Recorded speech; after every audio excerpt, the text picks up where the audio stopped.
Safe The Alpha travels. King gave a coin to a beggar, We'll be waiting but for your dropped to his return. knees when he saw her ring. Rain drizzled in fine threads, slicking the cobbled roads with a silver sheen that reflected the dim lanterns flickering along the walls. The city, usually alive with chatter and clatter, felt hollow that night, as if the world itself were holding its breath. In the midst of that silence, King Eric the Alpha King walked alone. His cloak, dark as midnight, fluttered behind him, though the hood cast shadows over his face. Despite the grandeur of his crown, his steps were silent, careful, as if he wished to vanish into the night. No guards flanked him, no courtiers trailed behind. Tonight he was not a king. Tonight he was a man searching. He stopped by a fountain where water trickled into a basin carved with the images of long-dead monarchs. There, crouched on the wet stones, was a figure wrapped in rags, a woman whose hair clung to her face like dark tendrils of night. Her eyes were downcast, avoiding the world that had long ignored her. She held out a tin cup, cracked and worn, and whispered a wordless plea to the storm and the passing strangers alike. The king studied her carefully. Something about her drew him in, not her beauty, though it existed in a subtle, unpolished way, nor her humility, though she carried it in layers thick as armor, but something quieter, a stillness, a gravity that pulled him closer than any castle walls or royal decree ever had. He reached into his cloak and pulled out a silver coin, its surface etched with the sigil of his house. He knelt slightly, lowering it into her cup. "Here," he said, his voice low, almost hesitant. "Take this. You need it more than I do." The woman froze, her fingers hovering above the coin. For a heartbeat, nothing moved. Then she slowly lifted her hand, but not to take it. Instead, she revealed something hidden beneath her ragged sleeve, a ring. It was not ordinary. Its silver was dulled by time, but intricate symbols carved into its surface seemed to shimmer faintly in the dim light. The king's breath caught in his throat. He fell to his knees on the wet stones, eyes wide, heart hammering against the walls of his chest. Where did you get this?" he asked, though his voice was more a whisper of fear than inquiry. The woman looked at him steadily, her gaze calm, knowing. "It found me," she said softly. "Or perhaps I was meant to find it, I am not certain." The king's mind raced. The sigil, ancient and forgotten by most, was one that had been sealed away centuries ago. It was said to bind the bloodlines of rulers and sorcerers, kings and queens, with a power that could not be tamed. To see it again, after so many lifetimes, was impossible, yet undeniable. "Who are you?" he asked, his voice trembling slightly despite the composure he struggled to maintain. "I am no one," she said, and yet her tone was layered with secrets, with centuries of stories untold, as if she carried worlds within her. "A wanderer, a beggar, but more than that perhaps, if the world will allow it." Eric's hand shook as he reached for the coin again, as though touching it might anchor him to reality. But the coin, insignificant in that moment, seemed meaningless compared to the weight of the ring she held. He could see faint markings on her skin, traces of magic long dormant. The storm seemed to still around them, as if the city itself recognized the moment. Lightning arced across the sky, illuminating the woman's face, pale and sharp, eyes glinting with an inner fire that no mortal had ever wielded. "You should not have this," Eric whispered. "It is dangerous, cursed." She smiled faintly, but there was no humor in it. "Only the acknowledgement of truth. Perhaps," she said, "or perhaps it is merely waiting for someone worthy enough to bear it." Eric's mind recoiled. Worthy? He, a king feared for his ruthlessness, considered himself unworthy of anything but obedience. And yet the weight in his chest suggested otherwise. There was a pull here, stronger than any command, any army, any throne he had ever claimed. The woman's eyes softened, and for a moment Eric felt a fragility in her that the world could not have imagined. Yet beneath it, something unbroken, unyielding, powerful. She was as dangerous as she was gentle, and he realized that to reach her, he would have to abandon the armor of his authority. "Why show me this?" he asked, barely able to meet her gaze. "Because it is time," she said simply, "and because fate has decided that our paths must cross whether you like it or not." Eric's heart stuttered. Fate was a dangerous thing in Eldoria, a concept that often carried death cloaked in destiny, and yet he could not move. He could not look away. The rain began to fall harder, hammering against the cobblestones, turning the streets into rivers of silver light. The king's mind spun with questions, with fear, with longing he did not understand. And then he noticed something else. The sigil on the ring pulsed faintly like a heartbeat connected to him. He dropped to his knees completely, humbled and terrified, not in supplication to her, but in recognition.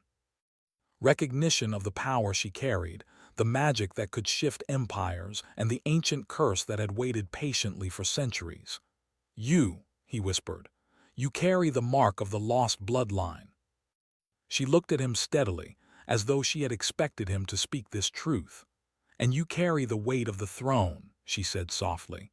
"The question is, can your heart carry more?" Eric swallowed, feeling the walls of his authority crumble in the storm. He was the Alpha King, ruler of men, master of armies, but here in the rain before this mysterious woman he was nothing. And yet in that nothingness he felt the stirrings of something he had never known: awe, fear, desire, and hope. The woman extended her hand. Not for the coin, not for gold, but for trust. The gesture was small, almost imperceptible, yet it carried the weight of centuries. Eric reached out, his fingers brushing against hers. A spark of something unnameable passed between them, like lightning trapped in flesh and bone. His pulse raced, not from fear alone, but from recognition. The ring was more than a symbol. It was a key, a tether, a warning. And then she spoke again, her voice barely above the rain. "Your choices will decide what comes next, my king. Save me or doom everything you love." Eric's heart froze. Save her or doom everything. The words hung heavy in the night, carried by the wind, whispered through the streets of Eldoria.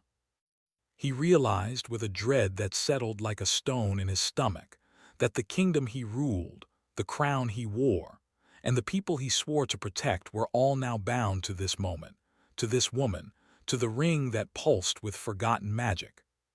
For the first time he felt powerless, yet he could not turn away. The rain soaked through his cloak, dripping onto the cobblestones. The city around them was silent.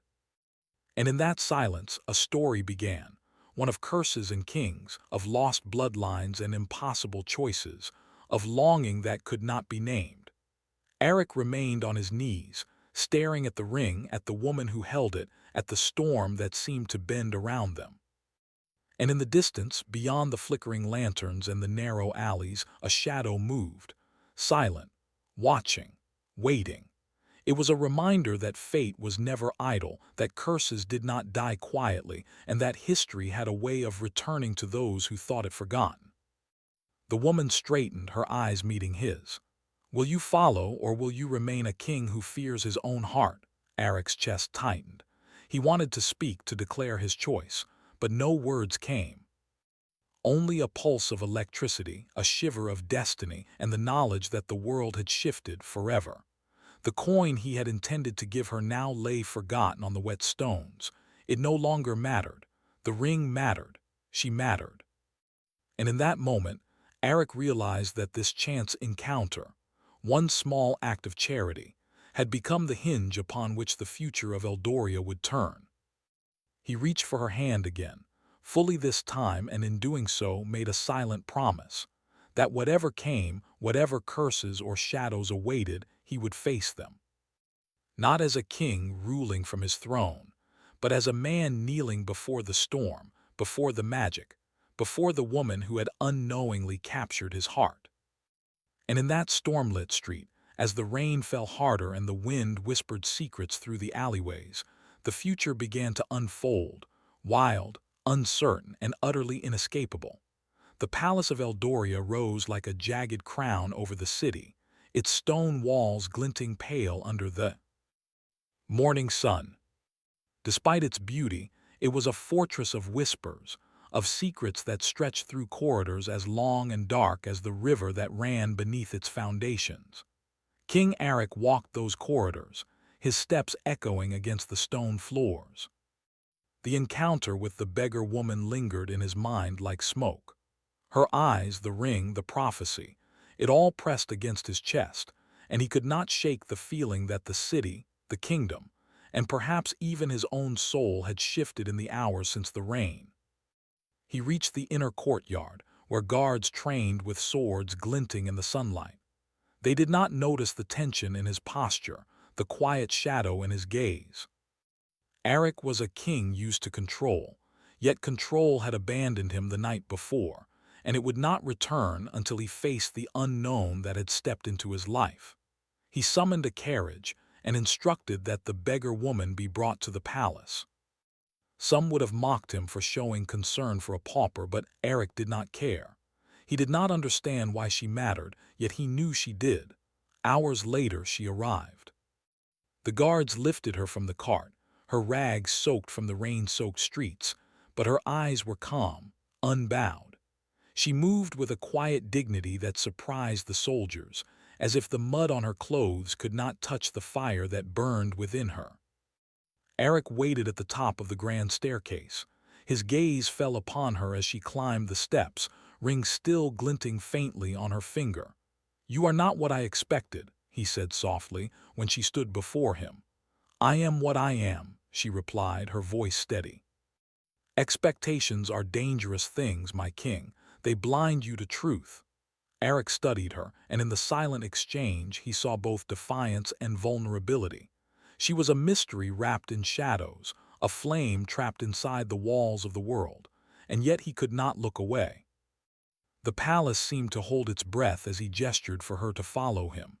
They entered the private chambers, where tapestries of old battles and ancestors covered the walls. It was a place of power, yet tonight it felt empty. The usual weight of kingship felt distant, as though the room recognized a new ruler, the one who would shape fate not by crown or sword, but by choices yet to be made. "You are dangerous," Eric said, pacing the room. "Do you know that?" "I am what I must be," she replied. "And you are more than you allow yourself to be. That ring, it calls to you because it knows the truth of your heart." Eric froze. The truth of his heart was a chamber he had kept sealed. Power, fear, control, it was all he had known.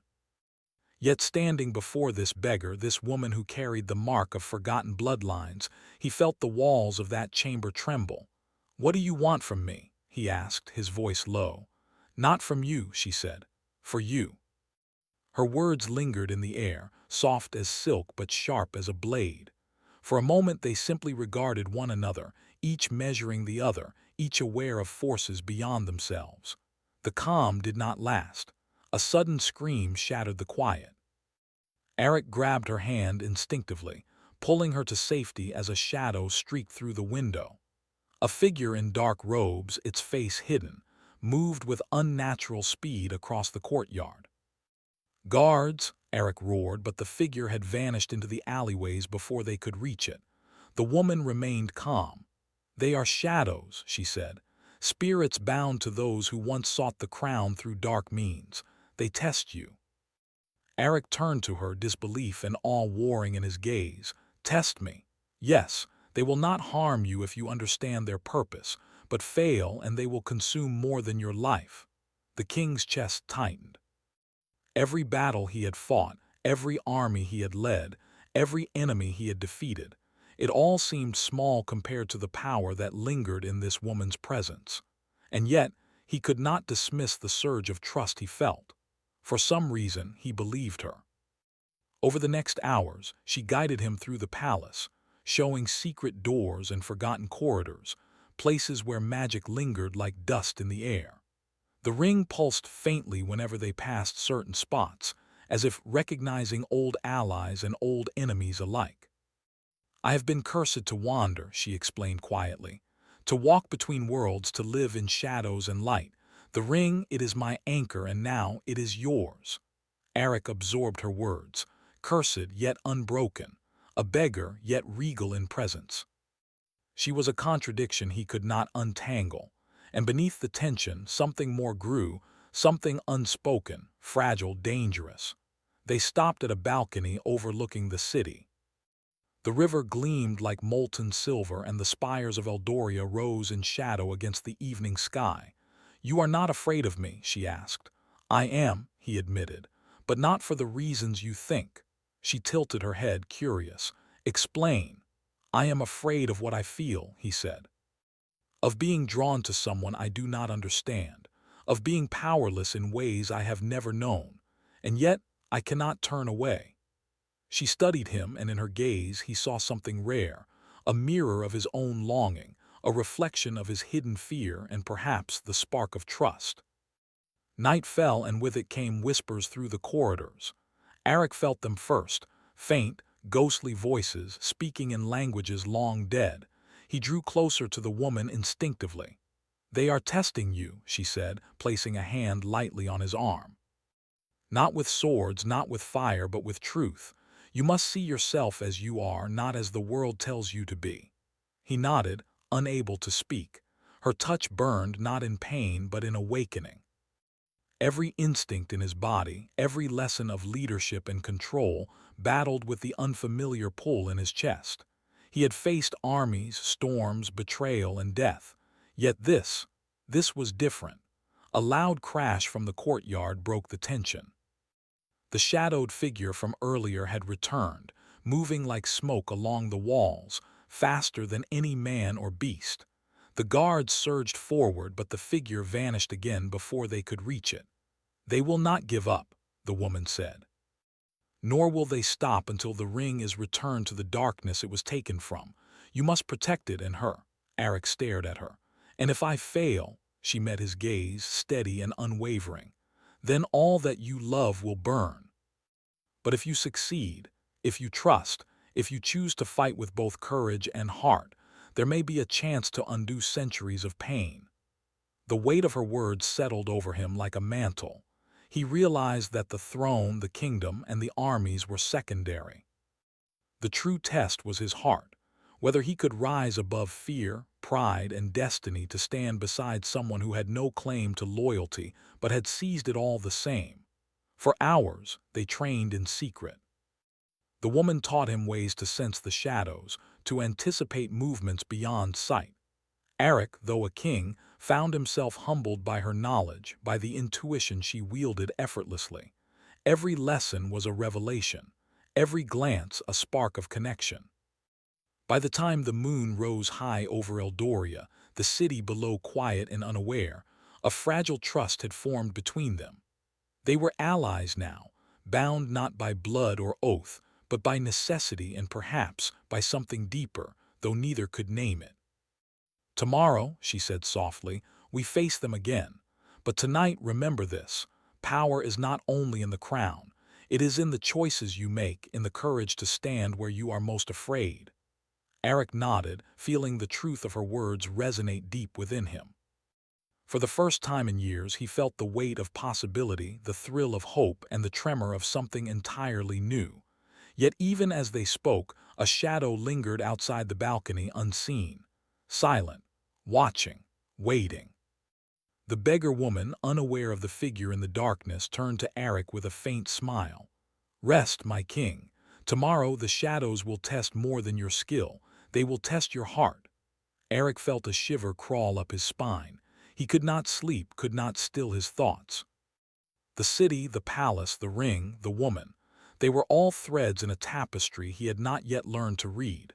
And the shadows, patient and relentless, were already weaving their own designs. As the night deepened, he remained at the balcony, gazing at the city below. The wind whispered through the spires, carrying with it echoes of history, of curses, of choices yet to be made.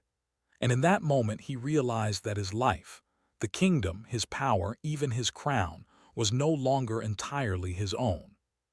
Somewhere in the night a voice whispered, carried by the wind, "The path is chosen, but the heart may yet decide." Eric clenched his fists, the pulse of destiny thrumming through his veins. The beggar woman was more than a mystery.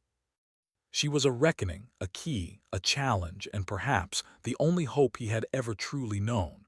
And as the moon cast silver light over the palace walls, he knew one thing with certainty: he could not walk away. The shadows were coming. And he would face them, heart, crown, and all. The forest lay beyond the walls of Eldoria like a kingdom untouched by time. Its trees towered with twisted limbs, leaves dark and shimmering, as though soaked in moonlight even at midday. The air smelled of wet earth and ancient secrets, thick with the weight of forgotten magic. Few dared enter, for it was said that the forest remembered every step, every whisper, and every heart that wandered within its depths. King Eric rode through the undergrowth, the woman beside him, her cloak brushing against ferns and low-hanging branches. The ring glinted faintly on her finger, as if it were guiding them, pulsing with the rhythm of a heartbeat only they could hear. "You lead," Eric said, his voice cautious, "but I must know why. Why here?" "This forest," she said, "is alive in ways the palace cannot understand. It remembers the blood of kings, the whispers of sorcerers, and the sins of those who came before. If we are to understand the shadows that follow us, we must face them here." Eric kept his eyes on the path, feeling the forest's presence like a living thing pressing close, watching, judging. He had faced armies, storms, and betrayal, yet he felt more exposed here than in the throne room or on the battlefield. The beggar woman walked with a confidence that belied the danger. Her eyes, bright as lanterns in the gloom, scanned the shadows as though reading secrets hidden to everyone else. They reached a clearing where the trees formed a circle, their branches like skeletal hands. The air was thick, almost solid, carrying the scent of rain and magic. The woman paused, looking up at the sky that peeked through the canopy. "Here," she said, "this is where the mirror waits." Eric frowned. "Mirror? It is not a mirror of glass," she explained. "It is a reflection of the heart. It will show you who you are and who you might become. It tests those who seek to change fate." Eric swallowed. He had been tested in life many times, but never in this way. This was a test not of skill or power, but of truth, courage, and the choices buried deep in the heart. The clearing shimmered, and suddenly the ground beneath their feet glowed faintly. A figure rose from the light, a reflection of Eric, but not as he appeared now. This Eric was worn, hollow-eyed, his crown tarnished, his hands stained with decisions made in pride and fear. The king stepped back instinctively. "This is me." "Yes," the woman said softly, "all that you are and all that you hide. The shadows of the past, the fears you bury, the pride that blinds you, they are here. To move forward, you must face them." The reflection moved, mimicking his steps, yet its eyes were accusing, questioning. Every command Eric had given, every life he had controlled or destroyed in pursuit of power, shimmered in the mirror's glow. Eric hesitated, his voice barely a whisper. "I cannot." "You can," the woman said, her hand brushing his arm. "You must. To protect what you love, to protect the kingdom, and to protect me, you must see the truth and own it. Fear is not the enemy, denial is." He clenched his fists. Memories surged. A battlefield where he had spared no one, a council betrayed by ambition, a crown heavy with responsibility yet lonely beyond measure. He had always believed that control was his power, that fear was his weapon. But here in the forest, standing before a reflection of all he had been, he realized it had also been his prison. The woman stepped closer. "I see your heart, Eric. You are capable of greatness, but also of pain. Will you let the past dictate your future, or will you rise above it?" Eric took a deep breath, his chest tightening. "I will rise." The reflection snarled, a distortion of his own face, and reached for him. Eric met it with the strength he did not know he had. Each step forward was a choice, each gaze unflinching. The reflection lunged, and he caught it in place with his own hands, feeling a shock ripple through his body, a collision of who he was and who he could become. The beggar woman watched, her own eyes glowing faintly. "Hold on, King. Do not let the shadows win." For a long moment, time seemed suspended. The reflection of himself, the forest, the ring, even the whispering wind, all merged into a storm of light and shadow. And then, with a final surge of will, Eric embraced the reflection, accepting not only the strength he had, but the weakness, the fear, and the mistakes. The mirror shimmered and dissolved, leaving only the clearing and the gentle pulse of the ring. Eric fell to his knees, exhausted.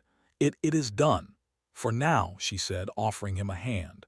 But there is more to face. The shadows never rest, and neither can you. He took her hand, feeling the warmth and determination in her grip. I don't know how to thank you, he admitted. Do not thank me, she said. Let your actions speak. Let your heart speak. That is enough. They moved deeper into the forest, the path narrowing, twisted roots and underbrush challenging each step. Eric remained alert, senses sharpened by the trial. Every sound, the rustle of leaves, the distant cry of an owl, the whisper of the wind, seemed amplified, carrying messages he could almost understand. Why do the shadows follow us? He asked after a time. They are drawn to the ring, she said. It is a key to power older than kingdoms. Many have sought it, some for greed, some for revenge. All have failed, and now it is our burden to protect it. Eric nodded. The weight of responsibility pressed on him, heavier than any crown, sharper than any sword. He had thought he understood duty, but this was different. This was sacred. They stopped by a stream, its waters dark and cold, reflecting the twisted branches above. The woman knelt and dipped her hand into the water, causing ripples to spread like fingers reaching through time. Look, she said, the river shows not just what is, but what might be. The future is shaped by choices, not by fear. Eric stared into the water. In its reflection, he saw fleeting images, the palace burning, the shadows consuming the city, and then her. She stood calm amid the chaos, holding the ring and waiting. Something in him surged, protectiveness, admiration, and a bond he had never known. You are stronger than you realize, she said, placing a hand on his shoulder. But strength alone will not save us. Trust, heart, these are the real weapons. Eric looked at her, and for the first time he saw not a beggar, not a mystery, but a partner. Someone whose courage matched his own, whose knowledge guided him, and whose presence awakened something in his soul. Suddenly, the wind shifted, carrying a whisper through the trees.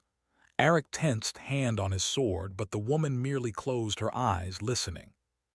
They are near, she said quietly. Not the shadows you have faced, something older, something that does not belong to this world entirely. A chill swept through the forest. The trees seemed to bend, their branches creaking as if alive. Shadows gathered at the edge of the clearing, coalescing into forms that were neither human nor beast. Their eyes glowed faintly, hunger and curiosity in equal measure. Eric drew his sword, heart pounding. Stay behind me, he ordered, though the woman did not move. I am not afraid, she said. Stand with me or you will not stand at all. The shadows surged forward, moving like waves. Eric met them, sword flashing, his every movement precise, honed by years of battle. Yet the shadows were cunning, elusive, slipping around his strikes. The woman raised her hands, murmuring words that seemed to twist the air itself, and light pulsed from the ring. The shadows recoiled, wailing before regrouping. Together they fought, not as king and beggar, but as equals. Every strike he made, every spell she cast, strengthened their bond. They moved in sync, anticipating each other's actions, a dance of courage and trust. Finally, with a surge of combined effort, the shadows dissipated, leaving the forest trembling, alive with echoes of the battle. The clearing fell silent, save for their heavy breaths and the distant sigh of the wind. Eric turned to her, awe and gratitude in his eyes. I could not have faced them alone, he admitted. You would not have to, she said softly. Not anymore. Not if you choose to trust what you feel, not what you fear. He looked at her and something shifted, a warmth that had nothing to do with magic, but with recognition, with connection, with understanding. For the first time, he felt the weight of fear lift, replaced by a fragile hope. But the forest was not done with them. In the shadows beyond, a figure watched silently, hidden yet unmistakable. The ring's glow pulsed faintly, as if warning them that their trial was far from over. Eric took a deep breath, gripping her hand. "Whatever comes next," he said, "we face it together." The woman nodded, eyes glowing in the dark. "Together," she echoed. And in that forest of shadows where the past and future intertwined, a bond formed stronger than fear, stronger than doubt, and perhaps stronger than fate itself. The wind whispered through the trees once more. "The path is not yet over. The heart will be tested again." The moon rose high over Eldoria, casting pale silver light across the city and the palace. The streets glimmered with the remnants of rain, and the wind whispered through the towers, carrying stories of battles long past and secrets yet to unfold. King Eric stood on the balcony of the highest tower, the night air biting against his face. Beside him, the beggar woman, the guardian of the ancient ring, stood quietly, her eyes reflecting the moonlight like pools of liquid silver. The shadows from the forest and the palace had followed them here, lingering at the edges of reality, waiting for the moment to strike. "They are coming," she said softly, her hand resting lightly on the ring. "Not as before. This time it is not just shadows. They seek what we carry, the power to change fate itself." Eric's hand tightened on the railing. "I will protect it. I will protect you. And I will protect this kingdom, whatever it takes." She turned to him, a faint smile touching her lips. "Courage alone is not enough. You must be willing to surrender control, to face not just the enemy but yourself." He looked at her, and for a moment all the weight of kingship, of battles, and of destiny pressed upon him. The crown he had worn for so long suddenly felt like a chain, heavy and cold. Here, in the quiet of the moonlit balcony, he understood the truth she had been guiding him toward. To rule a kingdom without fear, without pride, one must first rule one's own heart. A sudden shadow swept across the tower roof. Eric drew his sword instinctively, stepping between the figure and the woman. The intruder was tall and cloaked in darkness, a rival noble whose ambition had always matched his cunning. The rival's eyes glowed faintly, reflecting a hunger for power that had been fueled by centuries of whispers and dark magic. "You think you can undo destiny?" the rival sneered, his voice carrying through the night. "The crown itself demands sacrifice, and you are not prepared to pay the price." Eric's eyes narrowed. "I am prepared for whatever comes, not for the crown but for what is right." The rival laughed, a sound that echoed off the walls of the palace. Shadows erupted around him, coalescing into monstrous shapes that writhed and hissed. The moonlight revealed creatures that were neither living nor dead, yet their eyes burned with recognition of the ring's power. The woman stepped forward, her voice calm and steady. "They will not succeed if we stand together. The ring binds us, yes, but it also empowers us. We are stronger because we trust one another." Eric nodded, feeling a surge of courage and clarity. He had faced armies, storms, and betrayal, but nothing had prepared him for this, a trial not of swords alone, but of heart and soul.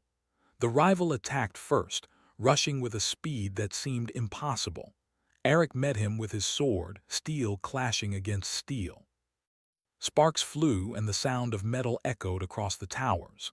The shadows surged, seeking to overwhelm them, but the woman raised her hands, chanting words that twisted the air. A pulse of light radiated from the ring, pushing the shadows back. Together they fought. Not as king and beggar, not as master and guide, but as equals. Every movement was a dance of trust, every strike an extension of their shared courage. Eric realized that the power he had always sought in armies and crowns was nothing compared to the strength born from connection, from love and trust. The rival faltered, caught off guard by their unity. Eric pressed the advantage, his sword striking true, yet he did not act in anger. He moved with purpose, with restraint, guided by the knowledge that true victory lay not in destruction, but in redemption. "Your reign is over," Eric said quietly, yet with unwavering authority. Not because I claim the crown, but because you have lost the choice to harm what is precious." The rival screamed, and the shadows dissipated into the night, retreating to the darkness from which they had emerged.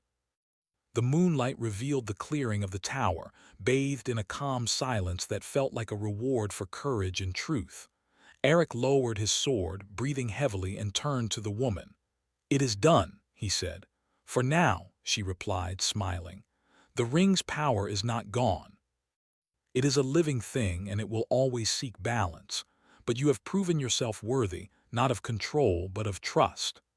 Eric looked at her, feeling something in his chest that he had never known. It was not pride, nor power, nor the thrill of battle. It was something deeper. Something fragile yet unbreakable. Something that had grown quietly through their trials. Connection, understanding, and a bond forged in courage and shared destiny. He knelt, not out of submission but in recognition. The rain from the night before had washed the streets, and now the moonlight bathed them both in silver. "I kneel," he said softly, "not as a king, but as a man who has learned the value of heart over crown, of courage over fear, and of love over ambition." The woman's eyes glistened.